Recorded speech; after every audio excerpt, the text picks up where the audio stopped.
Why was she always alone at this hour?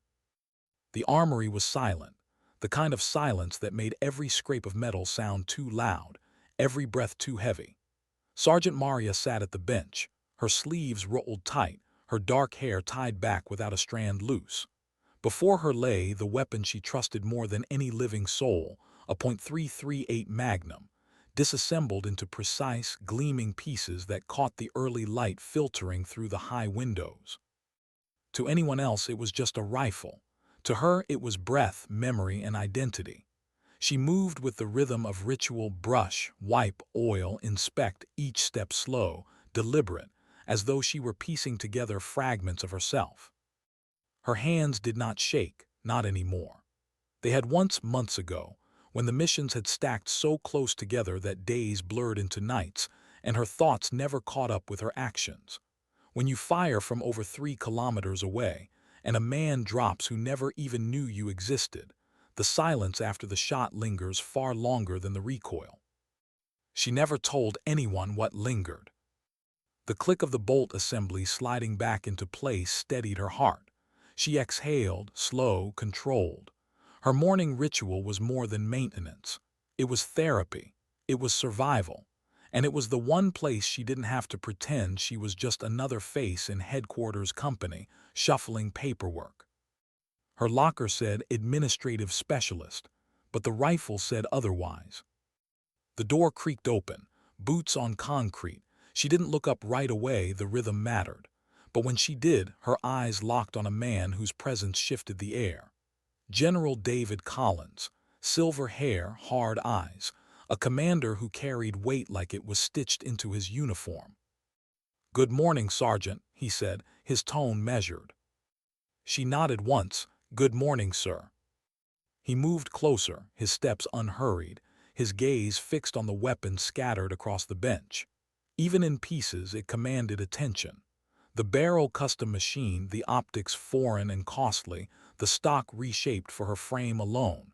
It was not the kind of tool you found in a supply locker. It was an extension of a life few ever spoke of. "That's quite a rifle." His voice had a hint of curiosity, but also something heavier. Maria didn't flinch. "She's been with me 3 years, sir." The way she said it made Collins pause. Not this rifle, not my weapon. But she, possessive, personal, as though the steel and glass were flesh and bone. He leaned closer, studying the precision of the build, the wear marks that told of use, not display. His eyes narrowed. "I don't see many Magnums outside specialized units." She kept cleaning, her movements fluid, unbothered. "Worth every penny, sir. When accuracy decides whether you live or die, compromise isn't an option." Collins studied her face. Calm, focused. A sergeant who should been buried in logistics forms did not speak with the clarity of someone who had lived and breathed operational truth. Something about her unsettled him, not in a way that bred distrust, but in a way that whispered of secrets no file ever listed. "You handle that rifle like second nature," he said carefully. "Advanced training." "Some, sir. Ranger marksmanship courses, assignments here and there." Her tone was polite, guarded, rehearsed, the kind of answer meant to close a door without slamming it. But her hands betrayed her. They moved with muscle memory born of more than courses or range days. They moved with the ease of someone who had field-stripped this exact weapon while lying on frozen ground in the dead of night, or in the back of a helicopter with her heartbeat steady as the rotors thundered overhead. Collins knew enough to recognize mastery when he saw it. He also knew when someone was hiding behind half-truths. "Well maintained, Sergeant," he finally said, masking his thoughts behind an approving nod. "Carry on." She inclined her head. "Yes, sir." He walked away, but not without taking something with him. A question. By the time he reached his office, the question had sharpened into suspicion. Administrative specialists didn't pour thousands into personal rifles. They didn't move like ghosts with weapons designed for shots beyond 3 kilometers. They didn't speak about accuracy with the kind of finality that came only from killing. Collins sat behind his secure terminal and pulled up her file. At first, the screen displayed the standard records: headquarters duty, requisitions, transfers, neat, unremarkable. But Collins knew where to look deeper, past the layers most officers never touched. He keyed in clearance codes few possessed, and the screen shifted. And then he froze. The name Sergeant Maria filled the header, but what followed wasn't routine service. It was redacted missions. Code names whispered only in sealed briefings. Operational divisions that technically didn't exist. Statistics that made even a seasoned general's breath catch. 89 confirmed eliminations. A maximum range of 3,247 meters. 0 collateral damage. A perfect success record. Collins stared, reading line after line: missions in deserts, frozen tundras, hostile cities, places where the flag could never fly but where silence demanded someone act. Each entry was a story untold, buried in shadows. Each statistic was a life she had taken, alone, invisible, and forgotten. He scrolled further. There it was. Current status, administrative hold, psychological evaluation ongoing. Symptoms: hypervigilance, sleep disruption, emotional detachment. Recommendation: non-combat assignment until stable. He sat back, his fingers still on the keyboard, his chest heavy. It all made sense now. Why she sat alone at dawn, cleaning her weapon like it was sacred.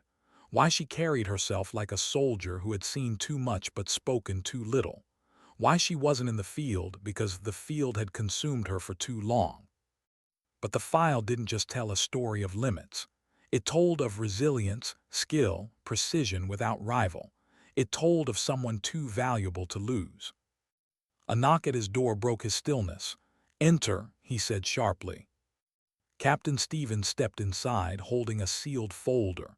"Sir, urgent request from JSOC. Precision marksman needed for a classified operation. Deployment within 24 hours."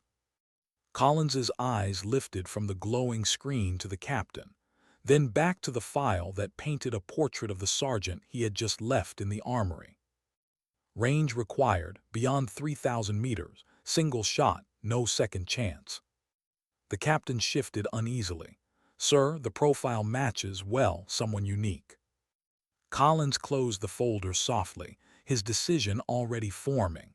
Maria was about to be pulled from the shadows she had been forced into. But before he spoke, before he called her in, he wondered. Would she say yes?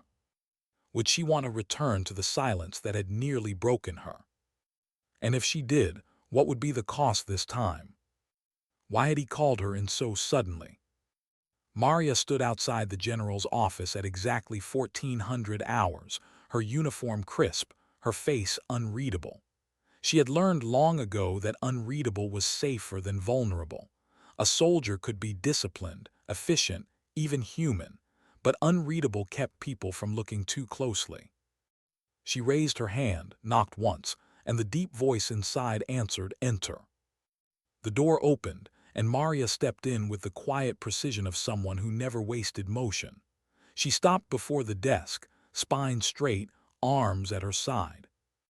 General Collins didn't rise. He gestured to the chair opposite him. "Have a seat, Sergeant." She hesitated, a fraction of a second, subtle enough most wouldn't notice, then obeyed. Her posture remained military, but her eyes were locked forward, scanning, calculating. The way someone did when they suspected more was at play than words on the surface. Collins studied her in silence for a moment, as though weighing whether to reveal what he knew. Then he spoke. "I've had the opportunity," he said slowly, "to review your complete operational record." Maria's heartbeat skipped, just once, but it was enough. She kept her expression neutral. "Sir, I'm not sure what you mean by complete." Collins leaned forward, his elbows resting on the desk, his gaze sharp. "I mean your actual service history, Sergeant, not the administrative that sits in the open files. I mean the classified assignments, the deployments that don't officially exist, the eliminations, the record that only a handful of officers are cleared to even read." For the first time, Maria's face shifted. Not shock. She had always known someone might eventually look deep enough. It was more resignation. A soldier caught between wanting to defend herself and knowing there was no defense necessary. "I see, sir. You've been warehoused," Collins continued, "placed in a holding pattern while the evaluations run their course. But that doesn't erase what you've done. It doesn't erase what you are." His words hung heavy in the room. Maria kept her hands steady on her knees, but inside she felt the old weight pressing. The years of silence. The long deployments where every choice ended with someone dying far away. The rifle in her hands had been the extension of decisions no one else had the courage to make. "Sir," she said carefully, "with respect, I was told my record was sealed." "It is," Collins replied, "but sealed doesn't mean invisible, not to me." The silence stretched again, broken only when Collins slid a folder across the desk. Maria didn't touch it. She didn't need to. She already knew what it contained. "There's a mission," Collins said. "Classified, time-sensitive. Joint Special Operations Command is requesting a precision marksman capable of delivering at extreme range. Beyond 3,000 meters, one shot, no second chance." Maria didn't move, didn't blink. The description alone was enough to unravel the months she had spent trying to become invisible inside headquarters. "I'm aware of your current status," Collins continued. "The evaluations, the concerns, but I also know this." His voice lowered, steadier now, almost personal. "There isn't another soldier alive who can guarantee what you can, and this mission requires certainty." Maria's jaw tightened. Inside, something twisted, anger, fear, longing, all of it mixing into a knot she couldn't separate. "I'm on administrative hold for a reason, sir," she said, her tone quiet but firm. 18 months of back-to-back deployments leaves damage." Collins nodded once, acknowledging without pity. "I've read the reports. Hypervigilance, sleep disruption, detachment. They recommend decompression, but decompression doesn't erase skill, doesn't erase duty." Her eyes flicked to him, sharp now. "Duty, sir, is also knowing when a soldier is no longer fit to serve." "And are you unfit, Sergeant?" His question was not harsh, not challenging. It was genuine, cutting to the marrow. She didn't answer right away, because the truth was complicated. On paper, she was frayed. On missions, she was flawless.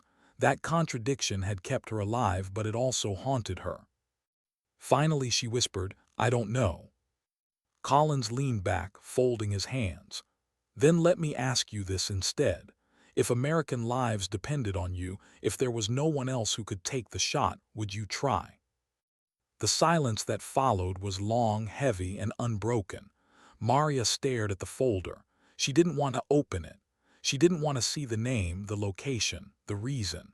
Because once you saw the details, you carried them forever. But she already knew her answer. Her voice was steady when she spoke. "Yes, sir, I would." Collins allowed himself a quiet breath, the kind a commander releases when a decision he already made finds its confirmation.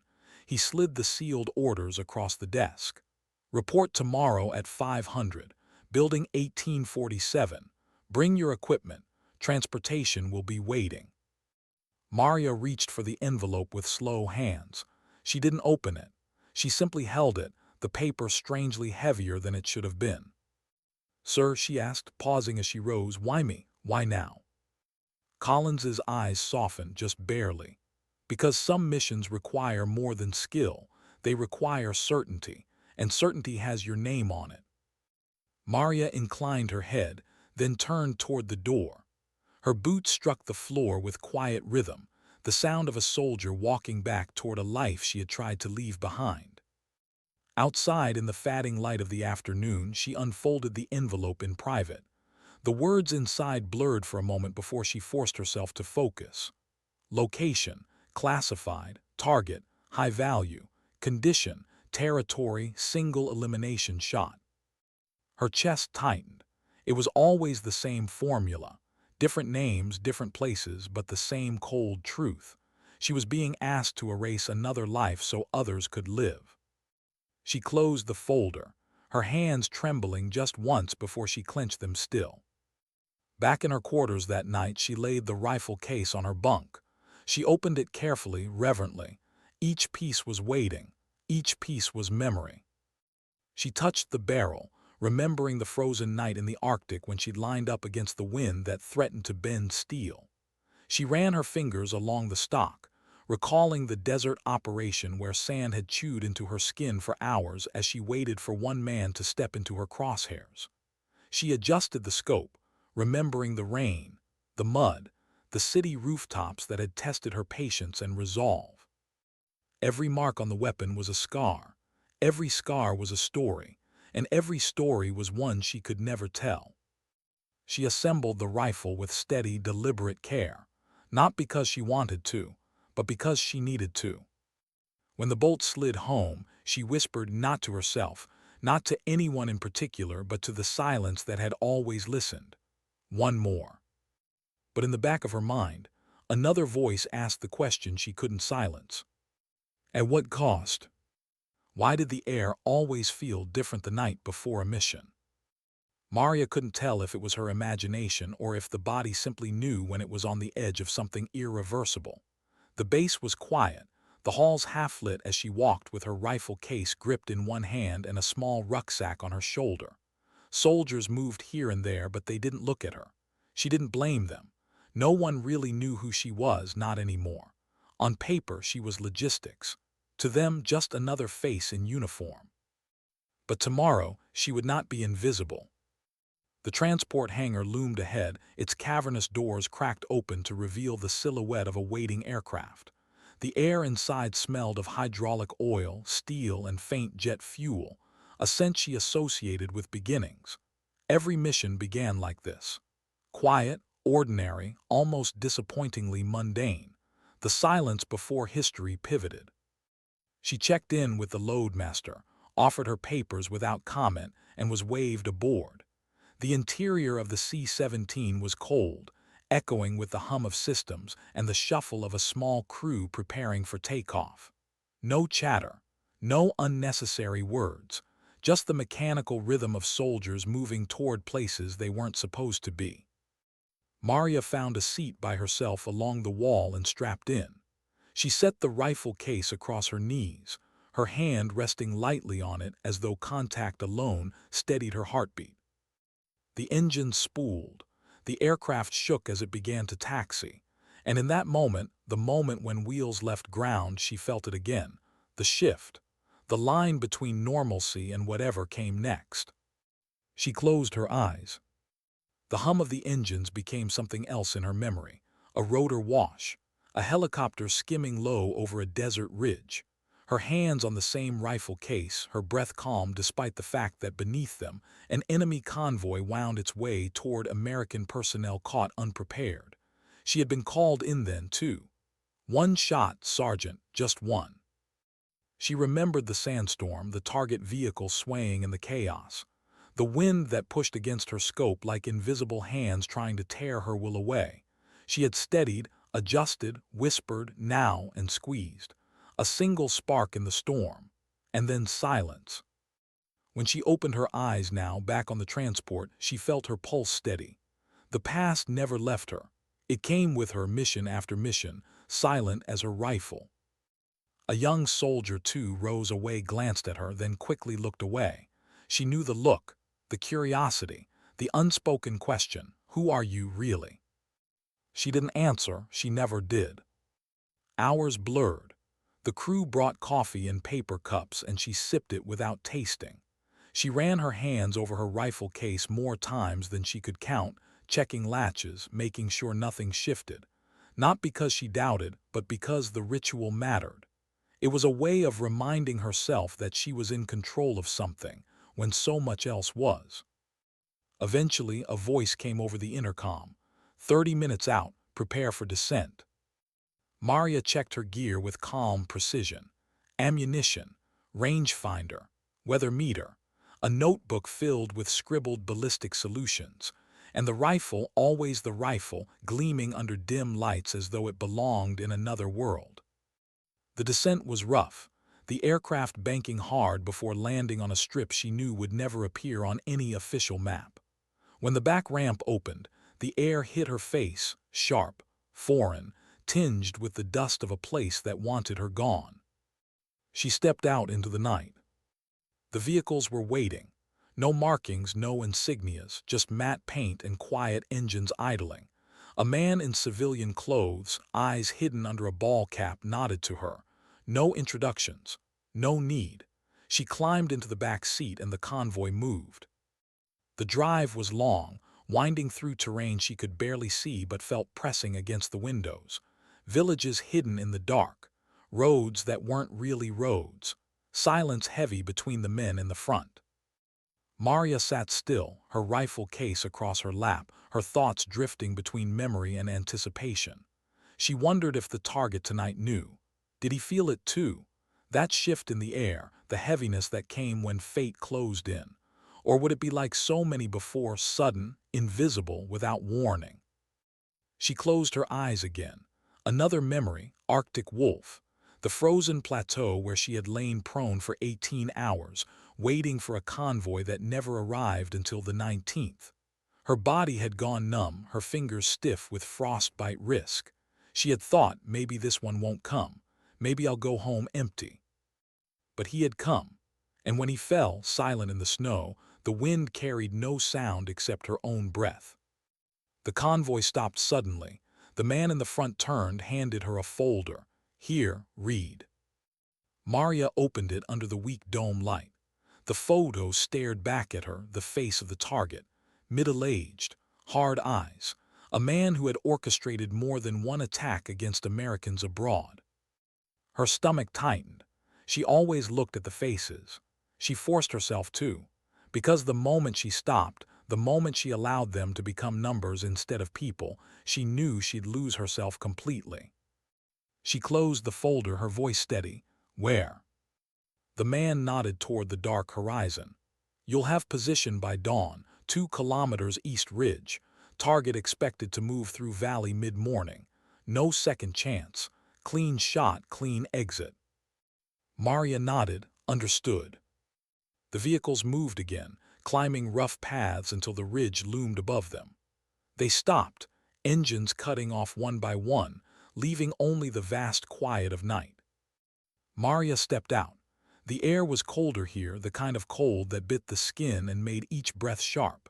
She pulled her rucksack tight, slung the rifle case over her shoulder and began the climb.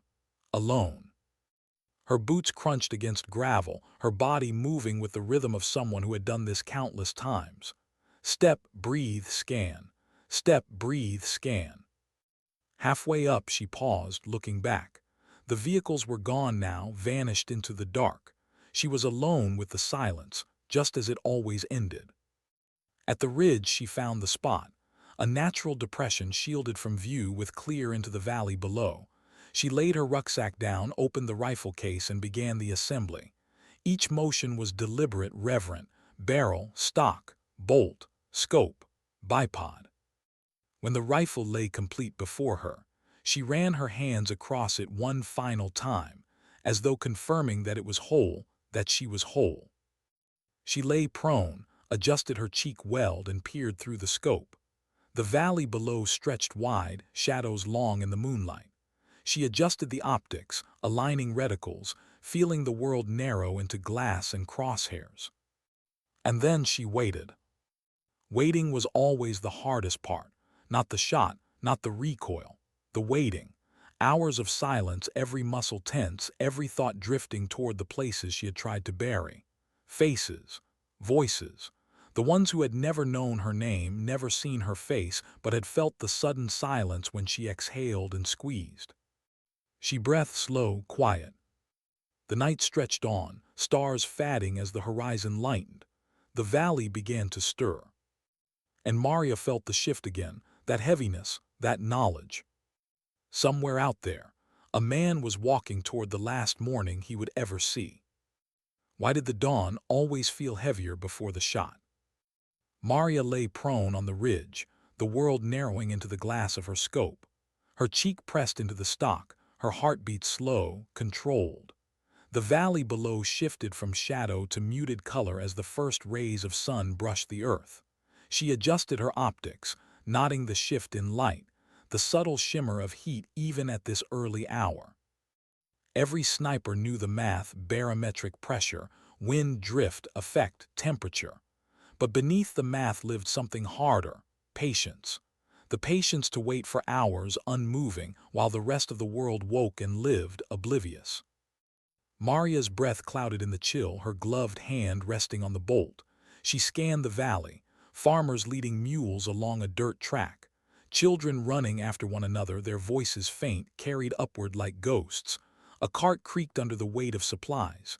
She cataloged it all. Not threats, not her target, just life. And then movement. Two vehicles appeared from the far tree line, unmarked but unmistakably armed. Maria's pulse quickened, but her body remained still. She followed them through the glass. Dust kicked up in their wake, sunlight glinting off windshields. Her spotter should have been here, but this mission wasn't sanctioned like the others. She was alone, no one to whisper corrections, no one to verify, just her. The lead vehicle slowed, doors opened. Men stepped out, rifles slung. They scanned the valley, casual but aware. From the second vehicle, another man emerged, middle-aged, stocky, a wrapped tight, his stride confident. The photo in her memory matched perfectly. The target. Maria adjusted her scope, aligning the reticle just above his chest. Distance, 3,014 meters. Wind, variable, gusting low through the valley. She read it in the grass, the dust, the movement of clothing. She dialed corrections, each click of the turret sharp in the morning silence. Her finger settled lightly on the trigger. And then she froze. A child ran into frame. A boy, maybe 10 years old, darting after the cart that rattled past. He stumbled, laughing, his voice carrying up the ridge. For a moment, he was directly between her barrel and the man she was meant to kill. Maria's chest tightened, her mind recoiled. Memory crashed against her. Afghanistan, a rooftop, a high-value target walking with a child on his shoulders. Her orders had been clear, but she hadn't fired then. She had waited, heart pounding, until the man separated from the child. Command had scolded her afterward, warning her about hesitation, about risking mission failure. But Maria had known hesitation had saved her humanity. Her finger eased off the trigger now, breath caught in her throat. She tracked, waiting for the boy to move, for the frame to clear. Seconds stretched. The target spoke with one of his men, gesturing sharply. The boy laughed, running toward the cart again. The space cleared. Maria's lungs burned. She exhaled, slow, recentered the reticle, adjusted for wind again. Her finger returned to the trigger. "Steady," she whispered, the word barely audible. The crosshairs hovered. Just a fraction of pressure stood between the world as it was and the world as it would become. But something else shifted. From the tree line, more figures appeared, armed, dozens. Maria's scope swept, recognizing formations, the discipline of fighters, not farmers. They were gathering, converging. The valley was about to become a battlefield. Maria's calculations changed instantly. This wasn't just a clean shot anymore. This was chaos in the making. Her mind split in two directions. Take the shot now, eliminate the target before he disappears into the crowd. Or wait, confirm no civilians caught in the crossfire, reduce risk. Her jaw clenched. The boy was still nearby. The farmers, the cart, lives she had never met who didn't know they were walking through the crosshairs of history. She swallowed hard. "Focus," she whispered, her voice shaking just once. She steadied. The man shifted, turning broadside, his profile perfect in her scope. A commander giving orders, unaware of the glass eye fixed on him from beyond the horizon. Maria inhaled. The valley blurred around her. The boy was gone from her field of view now, the fighters closing in, time collapsing. She exhaled, long, steady, silent. And then she squeezed. The recoil slammed into her shoulder. The rifle cracked like thunder swallowed by distance. The bullet ripped across the valley, unseen, silent. For nearly 3 seconds, nothing. Just wind, just breath. And then impact. The man dropped. No stagger, no scream. Just silence, his body crumpling into dust. His guards froze, confusion rippling, panic breaking. Shouts erupted, weapons raised, fighters surged. The valley exploded with chaos. Maria's scope held steady, tracking the body. Confirmed, target eliminated. But her chest didn't feel victory. It felt the old weight, heavier than ever. Another life taken, another silence delivered. And then she realized the fighters weren't dispersing. They were converging, not retreating, not scattering, they were searching. For her. Maria pulled back from the scope, heart hammering now. They had triangulated, somehow. Maybe the dust signature, maybe sheer instinct. But eyes were lifting toward the ridge. She locked the bolt, chambered another round, but knew there were too many. Dozens, and she was alone. Her radio crackled for the first time all morning. A voice hurried low. Package confirmed, extract now. Repeat, extract now. Maria snapped her rifle down, collapsing the bipod, sliding it into the case with practiced speed. Her hands didn't tremble, not now, not in crisis. They moved fast, efficient, flawless. She slung the case, grabbed her pack and moved. Boots against rock, breath sharp. She slid down the ridge, staying low, weaving through cover. Behind her, the valley boiled with shouts and gunfire, though none of it yet reached her. Her lungs burned, her muscles screamed, but her pace never broke. She had been here before, the desperate escape after the silence of the shot. At the bottom of the ridge, a vehicle idled, engine running. She dove inside, slamming the door as the driver punched the accelerator. Dust swallowed the rear window as the vehicle tore away, the valley receding, chaos fading into distance. Maria pressed her head back against the seat, eyes closed. Her hands were still tight on the rifle case, knuckles white. The driver glanced at her. Target. Her voice came quiet, steady, absolute. Eliminated. The man nodded, nothing more. Maria's eyes remained shut.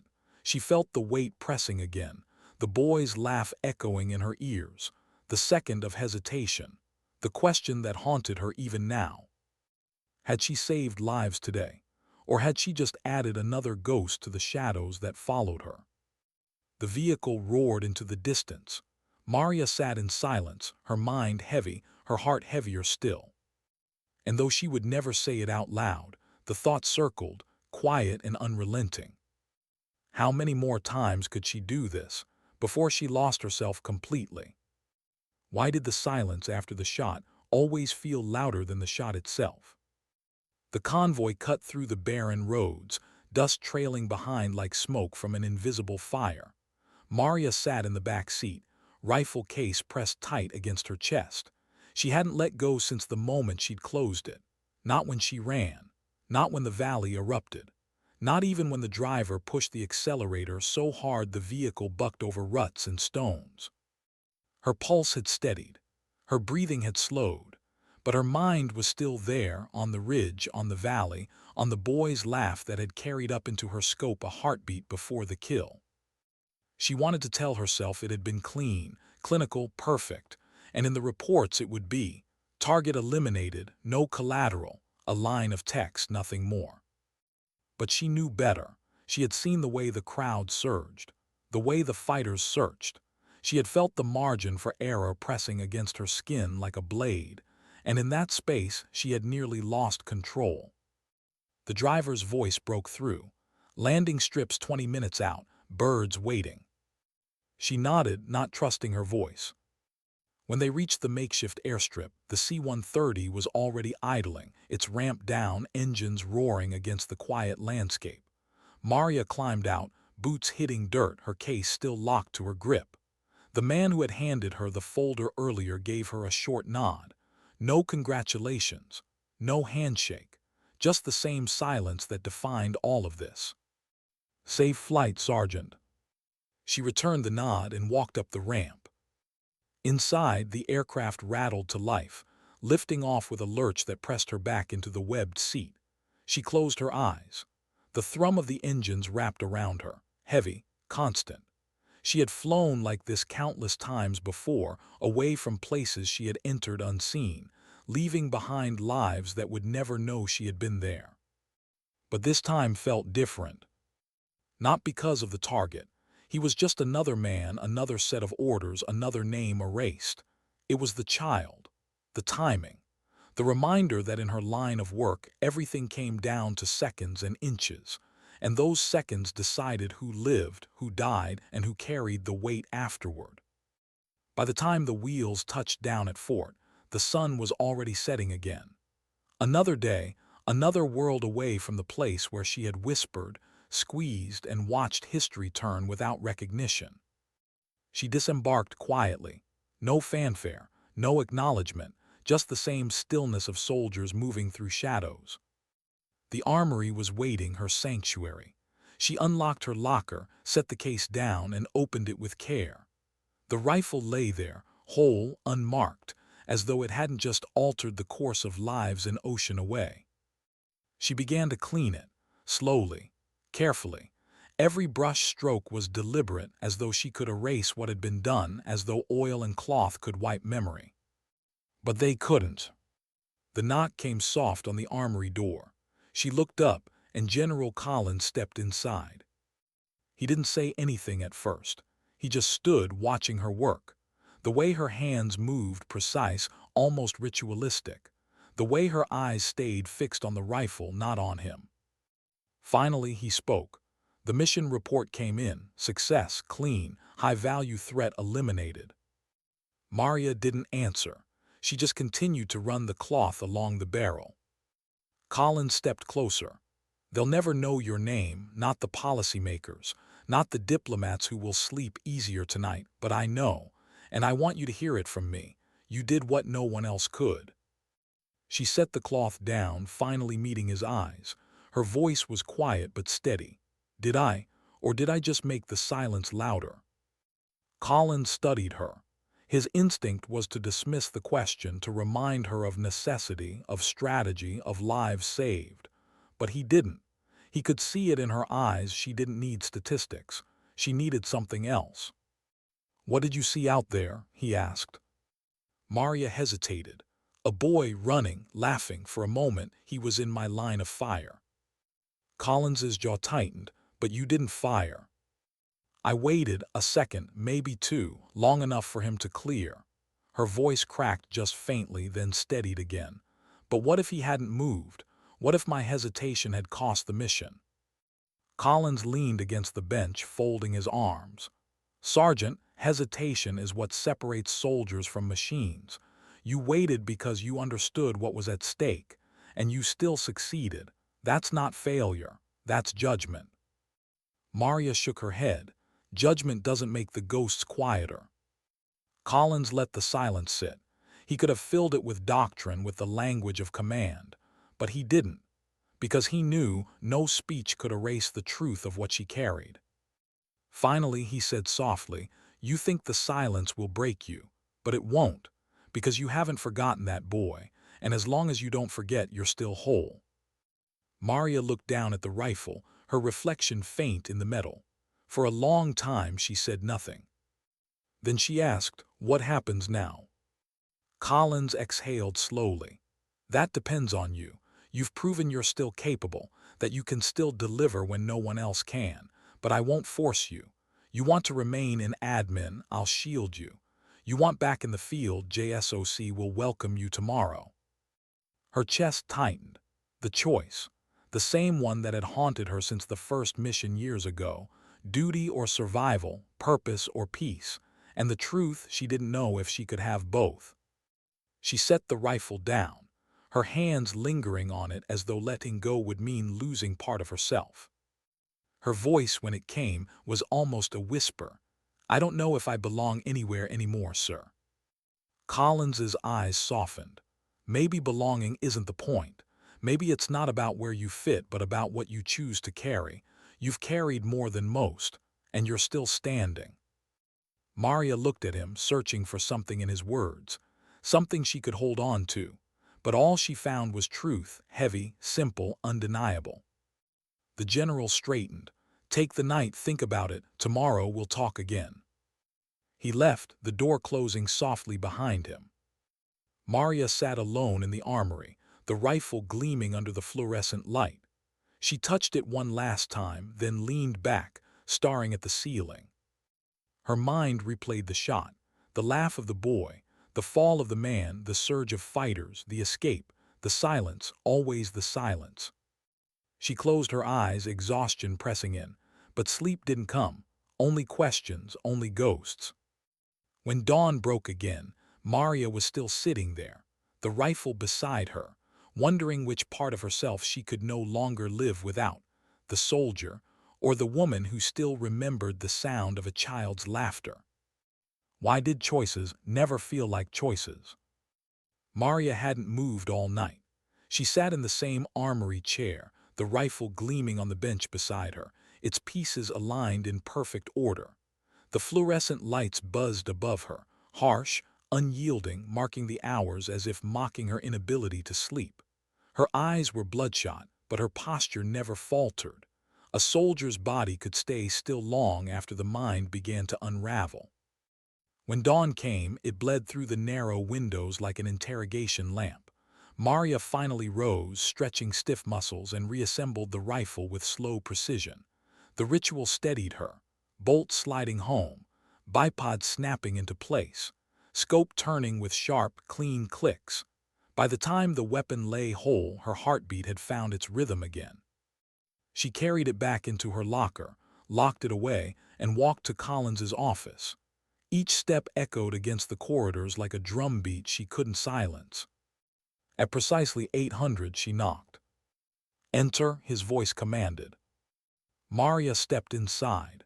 Collins looked up from behind his desk, his uniform immaculate, his expression unreadable.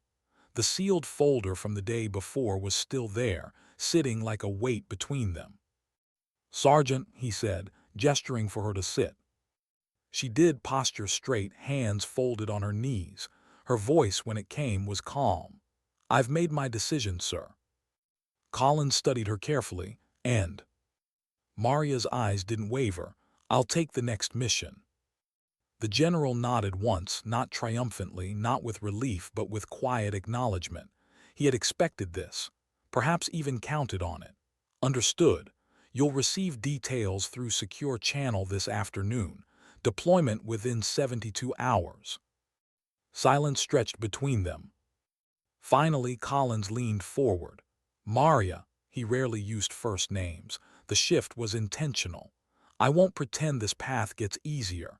Every mission takes something from you. Sometimes you don't even notice until years later. And sometimes," he paused, his voice lowering, "sometimes it takes more than you thought you could afford to give."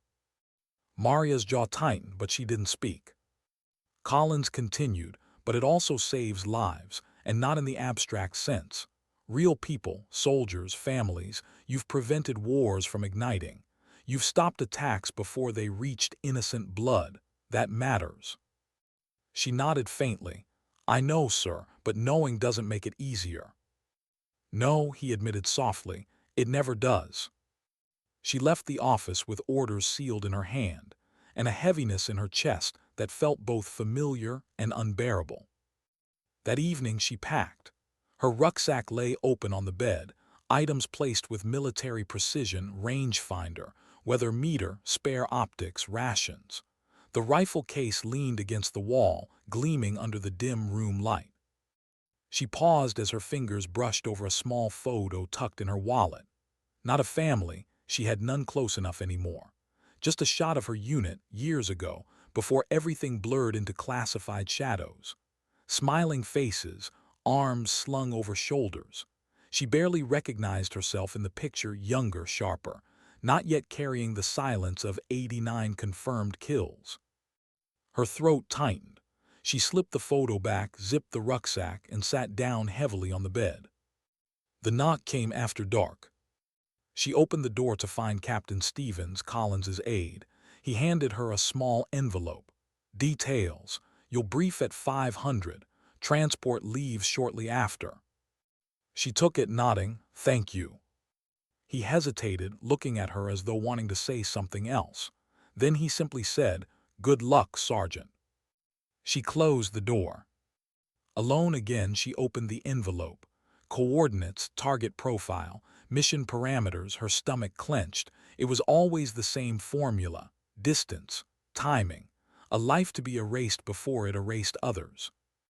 But this time something unsettled her. The profile listed not just a man but his entourage, his family, his movements intertwined with theirs, a complication. She set the folder down, rubbing her eyes. She knew what this meant. She might have to wait.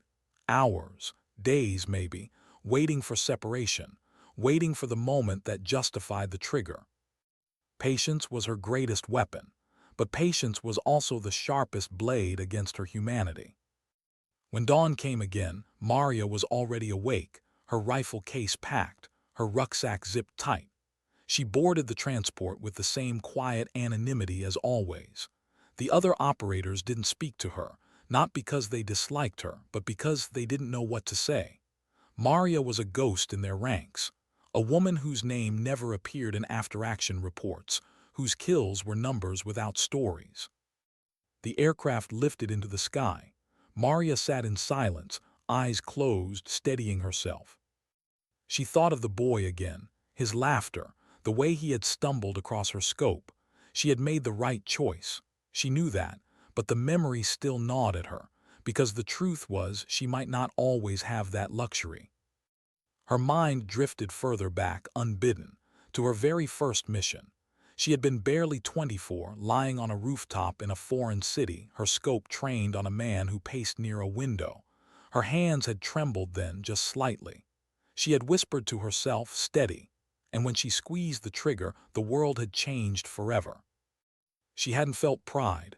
Not then, not now, only weight, the kind that settled deeper with every mission. The transport jolted as it descended. Maria opened her eyes, gripping the case. Another country, another set of coordinates, another silence waiting to be written. When they landed, the process was the same. Vehicles waiting, unmarked men guiding her into the back. No words exchanged beyond what was necessary. The road stretched on, the world outside blurring into landscapes she would never know fully, only through the glass of a scope. As night fell, they reached the hide site, a ridge overlooking the target's compound, distant but visible. Maria disembarked, rucksack and rifle case in hand, climbing the last stretch alone. At the top, she laid out her gear with practiced calm, bipod extended, scope adjusted. Range, she lay prone, cheek pressed into the stock, eyes sweeping the compound. Lights flickered, shadows moved, voices carried faintly. And then a figure emerged. The target, walking casually, his hand on the shoulder of a young girl. Maria's pulse quickened. She steadied her breathing, but her chest tightened. A daughter, maybe 12, laughing at something he said. They crossed the courtyard together, vanishing into a side building. Maria closed her eyes, her finger brushing the trigger guard but never settling inside. She whispered to herself, voice breaking against the night, "Not tonight." She adjusted, pulled back from the scope and waited. Hours passed. The compound shifted with life, men moving, vehicles coming and going, the family appearing and disappearing. Maria remained still, body aching against the cold ground, eyes fixed, waiting, always waiting. At one point, the girl returned, carrying a basket. She tripped, spilling its contents, laughing as she picked them up. Maria's breath caught. She thought again of the boy in the valley, of all the faces that had crossed her scope without knowing. And in that moment, she wondered, how long could she keep making these choices before she no longer recognized the woman behind the trigger? Her body remained still, but inside a fracture deepened. Why did time feel different behind the glass of a scope? Minutes stretched into hours, hours into days. Maria lay prone on the ridge, the earth pressing into her bones. Her rifle fused to her body as though it were no longer a weapon but an extension of her frame. She had barely moved except to shift her weight, to sip from a hydration tube, to adjust the scope as temperatures swung from hot daylight to freezing night. The compound below pulsed with life. Men patrolled the perimeter, rifles slung casually but ready. Vehicles came and went, headlights piercing the darkness. Inside the walls, shadows crossed windows. Children laughed. Women carried baskets. And sometimes the man she was here for stepped into view, always surrounded, always close to family. Maria tracked him every time, adjusting, calculating, watching, waiting for separation, waiting for the moment. But the moment never came. 3 days passed like this. 3 days of stillness so profound that every muscle screamed, every nerve threatened revolt. She ignored it all. A sniper's greatest weapon wasn't the rifle, it was patience. And yet patience carried its own price. By the 4th morning, Maria's vision blurred at the edges. Sleep deprivation nipped at her control. Her mind wandered despite herself, back to other ridges, other courtyards, other missions where she had lain still for days, waiting for one man to step into fate. She remembered Arctic Wolf again. 18 hours in snow, frozen to the bone, her teeth aching from cold as she steadied for the shot. She remembered Desert Viper, where heat waves danced through her optics until she nearly hallucinated. Every mission etched into her, scars invisible but permanent. Now the compound below shifted again. The target appeared in the courtyard, this time without family. He barked orders, gesturing sharply at his men. Maria's pulse steadied, her breath slowing. This was it, the moment she had been waiting for. Her finger touched the trigger, featherlight. She adjusted windage, calculated distance. And then she froze again. 2 civilians stumbled into the courtyard, carrying sacks of supplies. Villagers, ordinary people. They walked directly behind the target, unaware of who he was, unaware of the crosshairs hovering just beyond the horizon. Maria clenched her jaw. She could fire. The round would pass clean through the target and risk striking them, or she could wait and risk losing him entirely. Her mind split. Command would demand the shot. The report would demand success. But her conscience screamed otherwise. She whispered under her breath, steadying, "Not yet." The civilians lingered, speaking with one of the guards. The target barked again, his posture impatient. Then, as quickly as they had appeared, the villagers were ushered out. Maria recentered. The man turned broadside, chest square, distance perfect. This was it. Her breath slowed. Inhale, hold. But before she could squeeze, the door to the side building burst open. The girl appeared again, his daughter. She ran across the courtyard, straight into his arms. He bent, laughing, scooping her up. Maria's chest tightened.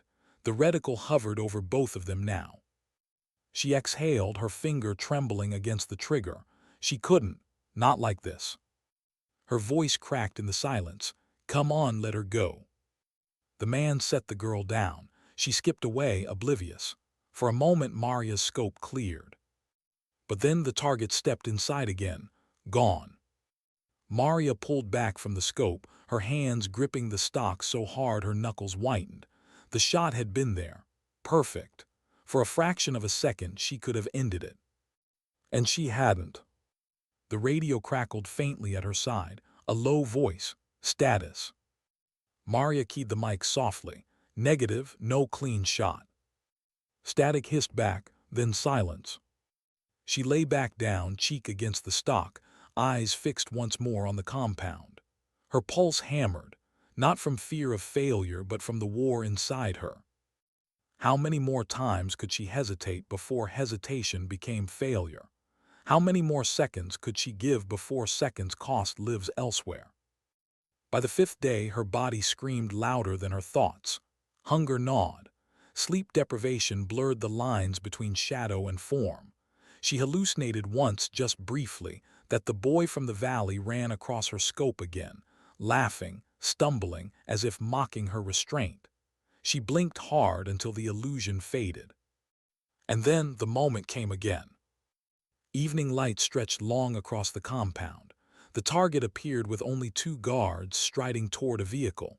He paused, turning back, speaking to someone out of view. Maria tracked him, breath held. No civilians, no family, just him.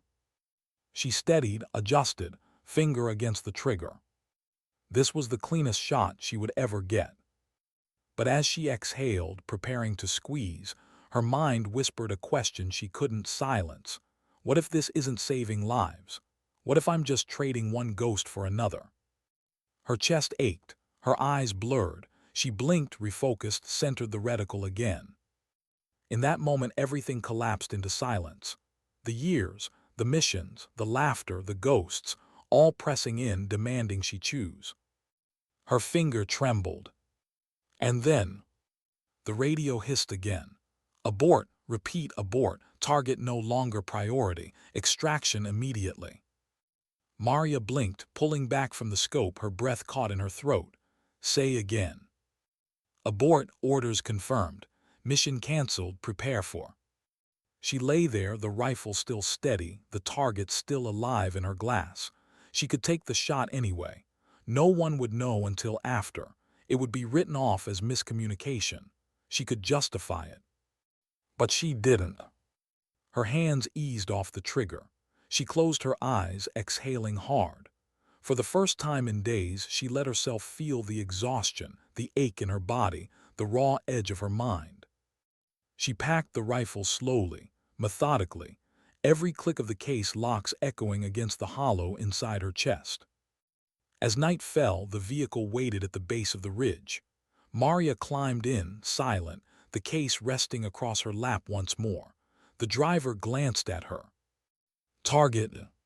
She stared ahead, her voice flat. Mission aborted.